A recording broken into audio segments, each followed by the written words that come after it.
এই সময়টা বাজারে প্রচুর পরিমাণে পাকা আম পাওয়া যায়। আর এই পাকা আম একদম শেষ হওয়ার আগেই বানিয়ে নিতে পারেন এই রকম দারুণ স্বাদের বাটি কেক। এই পাকা আম দিয়ে বানানো কেক কিন্তু একদম অন্যরকম আর খেতে জাস্ট অপূর্ব লাগে। আজকে আমি আপনাদেরকে খুব সহজেই পাকা আমের বাটি কেক বানিয়ে দেখাবো, তাই স্কিপ না করে ভিডিওটি সম্পূর্ণ দেখার অনুরোধ রইল। নমস্কার বন্ধুরা, আপনারা দেখছেন সঞ্জুস্মিতা ডায়েরি। আর আজকে আমাদের রেসিপি পাকা আমের বাটি কেক। খুব কম সময়ে কেকের কোনো রকম মোল্ড ছাড়া বাড়িতে থাকা স্টিলের বাটিতেই এই দারুণ স্বাদের কেকের রেসিপিটা বানিয়ে নিতে পারবেন।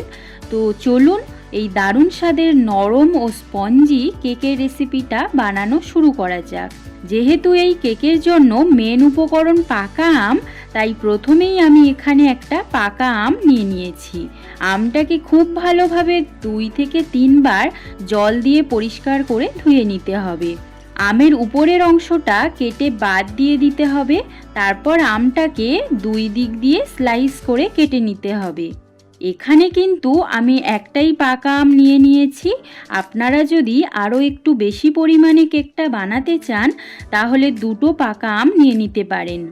আর পাকা আমের কেকটা বানানোর জন্য একটু মিষ্টি আম নিয়ে নেওয়ার চেষ্টা করবেন, তাহলে চিনিটাও কম লাগবে আর খেতেও ভীষণ সুস্বাদু হবে। এখন আমটাকে ছুরির সাহায্যে এই রকম ছোট ছোট টুকরো করে নিতে হবে। তারপর একটা চামচের সাহায্যে ঠিক এইভাবে একটা পাত্রের মধ্যে নিয়ে নিতে হবে। এখন একটা মিক্সিং জার নিয়ে নিয়েছি। সমস্ত আমের টুকরোগুলোকে মিক্সিং জারের মধ্যে নিয়ে নেব। এখন এই আমের সাথেই হাফ বাটি পরিমাণ মানে 100 গ্রাম মতো চিনি দিয়ে দেব। আর এই চিনির পরিমাণটা কিন্তু আমটা কেমন মিষ্টি হবে সেটা বুঝেই দিতে হবে। আম একটু বেশি মিষ্টি হলে চিনিটা একটু কম লাগবে, আর একটু কম মিষ্টি হলে চিনিটা একটু বেশি দিয়ে দেবেন। এর সঙ্গেই দিয়ে দিচ্ছি 3টে এলাচ। আমি এলাচের বাইরের অংশটা বাদ দিয়ে শুধুমাত্র ভিতরের বীজটা দিয়ে দিচ্ছি। এটা করলে কেকটা রেডি হওয়ার পর এলাচের কোনো রকম ছিবড়া অংশ মুখে পড়বে না।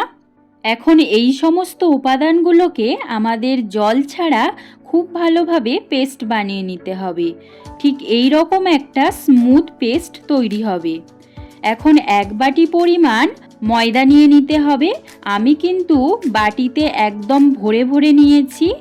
এটা 250 গ্রাম মতো ময়দা হবে। এই ময়দার মধ্যে আগে থেকে বানিয়ে রাখা আমের মিশ্রণটা দিয়ে দেব। এখন দিচ্ছি হাফ বাটি পরিমাণ তরল দুধ। এখানে কিন্তু আমি নর্মাল রুম টেম্পারেচারে থাকা দুধ নিয়ে নিয়েছি। এখন সব কিছুকে খুব ভালোভাবে মিশিয়ে নেব। সমস্ত উপকরণকে এমনভাবে মিশিয়ে নিতে হবে যাতে করে এর মধ্যে কোনো রকম দলাভাব না থাকে।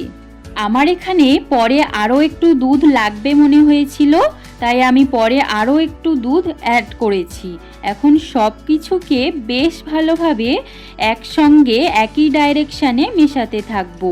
এই সময় যে বাটিতে ময়দা ও দুধ নিয়েছিলাম সেই বাটির 4 ভাগের 1 ভাগ পরিমাণ সাদা তেল দিয়ে দেব।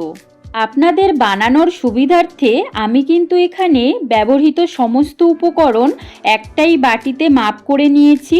আপনারাও বাটি, কাপ বা গ্লাসের সাহায্যেও মাপ করে সমস্ত উপকরণ নিয়ে নিতে পারবেন। পাকা আম দিয়ে বানানো এই কেকে কোনো রকম ফুড কালার ইউজ করার দরকার নেই, তবে চাইলেও আপনারা দিতে পারেন।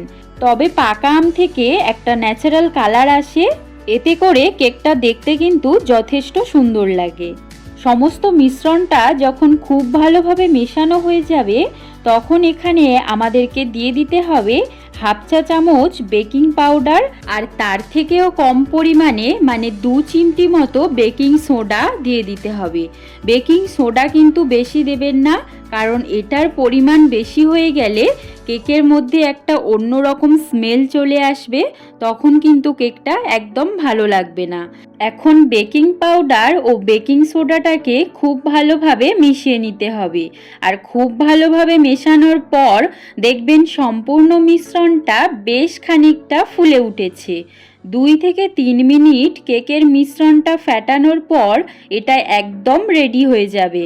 আর আপনারা চাইলে কিন্তু এই সময় 3 থেকে 4 ফোঁটা পাকা আমের এসেন্স বা ভ্যানিলা এসেন্সও দিতে পারেন। তবে আমি এখানে কোনো রকম এসেন্স দেব না, যেহেতু পাকা আমের পাল্প দিয়েছি তাই অন্য কোনো এসেন্স দেওয়ার দরকার নেই।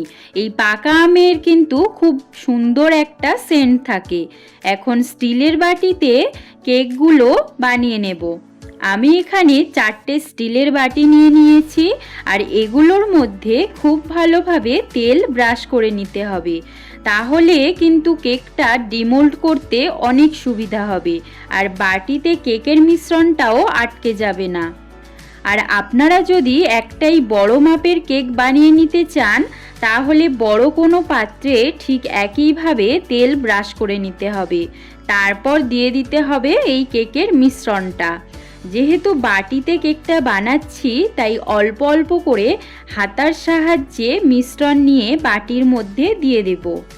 তবে এখানে খেয়াল রাখতে হবে বাটিটা কোনোভাবেই ভর্তি না হয়ে যায়, তাহলে কিন্তু কেকটা ফোলার পর বাটি থেকে বাইরে বেরিয়ে যাবে। ঠিক এইভাবে বাটির কিছুটা অংশ বাদ দিয়ে মিশ্রণটা দিয়ে দিতে হবে।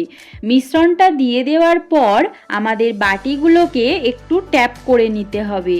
কেক বানানোর সময় মিশ্রণগুলোকে যদি এই রকম একটু ট্যাপ করে নেওয়া হয় তাহলে এর মধ্যে কোনো রকম হাওয়া থাকবে না, আর মিশ্রণের মধ্যে হাওয়া থেকে গেলে কেকটা রেডি হওয়ার পর কেকের ভিতরে ফাঁকা ফাঁকা অংশ থেকে যাবে। এখন এটাকে দেখতে সুন্দর ও আরও একটু বেশি টেস্টি করার জন্য উপর থেকে কিছুটা টুটি ফুটি ছড়িয়ে দিলাম। আপনারা চাইলে দিতে পারেন, আবার নাও দিতে পারেন। তাছাড়া আপনারা আপনাদের পছন্দ মতো যে কোনো ধরনের ড্রাই ফ্রুটস বা চেরিও দিয়ে দিতে পারেন। এখন কেকগুলোকে বেক করে নেব।